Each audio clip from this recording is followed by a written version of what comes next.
Okay, so after I grabbed my forehead, I bust the windshield open. Okay, so I grabbed my forehead.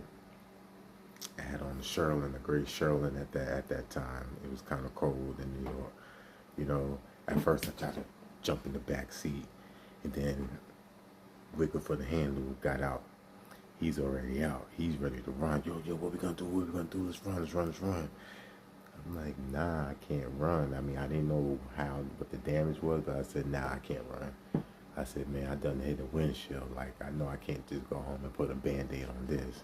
I never lost consciousness. I just said I wasn't in any pain at the moment, but I'm feeling blood trickling down my arm here.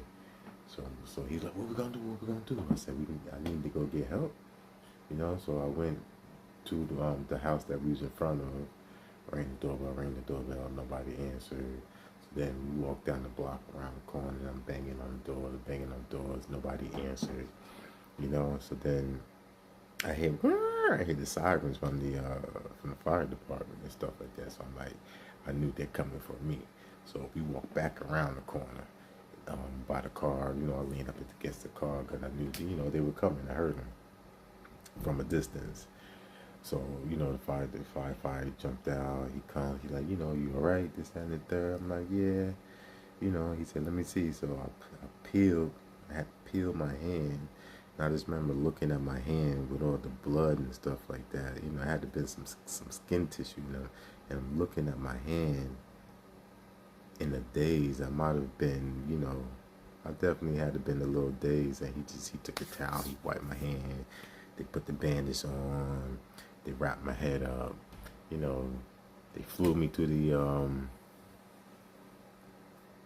put me on the stretcher, put me in the back of the bus, took me to the nearest hospital, which is Mercy Hospital, wheeled me in. I remember one of the nurses, he was like, no, the firefighter, he came in, he's like, yo, he really needs to be seen now. He was just in an accident. I remember one of the nurses like, just put him over there. And the firefighter, like, he fought for me. He was like, no, he needs to be seen now. He just went through a windshield, this, that, and the third. So, they brought me in the room, and I just remember, a couple of minutes later, somebody came in. All right, Mr. Ramsey, we don't see what's going on. So I just remember he unwrapped my head, the wrapping down the head, and he was moving around. He was touching it. And I just remember the blood just, trickling down. Then he wrapped me back up.